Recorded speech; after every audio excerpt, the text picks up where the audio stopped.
Ever found yourself scrolling through endless lists of prepaid cards, wondering which one actually fits the bill? Or maybe you've stumbled upon Neon and thought, is this another one of those? Well, you're in the right place because today, we're diving deep into the world of Neon to answer that very question, is Neon a prepaid card? Now, to really understand what Neon is, and isn't, we need to zoom out for a second and look at the broader landscape of digital banking.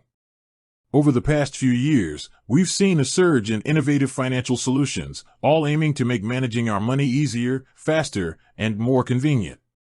Think about the apps on your phone that let you send money to friends in seconds, track your spending with colorful charts, or even invest spare change without a second thought. Neon operates in this exciting space, offering a range of features designed for the modern, mobile-first individual.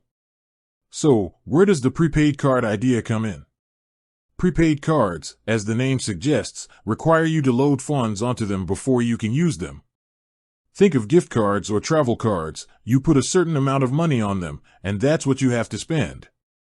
They can be a great tool for budgeting, controlling spending, or even for those who might not have a traditional bank account. Now, let's bring Neon back into the picture. While Neon does offer physical and virtual cards that you can use for spending, it's crucial to understand the underlying mechanism. Neon operates more like a digital bank account. When you sign up for Neon, you're essentially opening an account that comes with its own IBAN, International Bank Account Number. This means you can receive salary payments, make bank transfers, and generally manage your finances in a way that's very similar to a traditional bank account. The cards that Neon provides are linked directly to this account.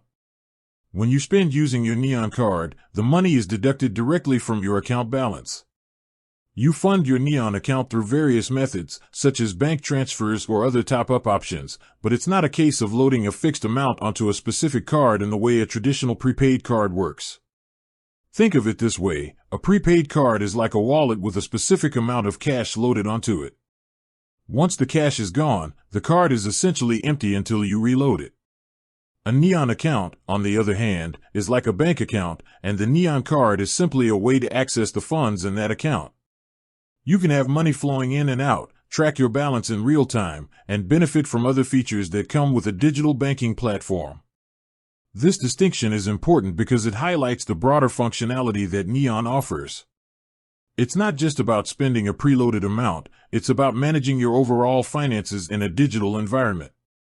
You get access to features like spending analytics, savings tools, depending on your region, and often, lower fees compared to traditional banks. Therefore, while you do receive a card with Neon that you use for payments, it's more accurate to describe Neon as a digital banking platform that provides its users with debit cards linked to their accounts, rather than simply being a prepaid card service. The core difference lies in the nature of the underlying account and the range of financial management tools available. So, to circle back to our initial question, is Neon a prepaid card? The answer is no, not in the traditional sense. It's a more comprehensive digital banking solution that offers cards as a means to access your account balance. With that said, thanks for watching and until next time.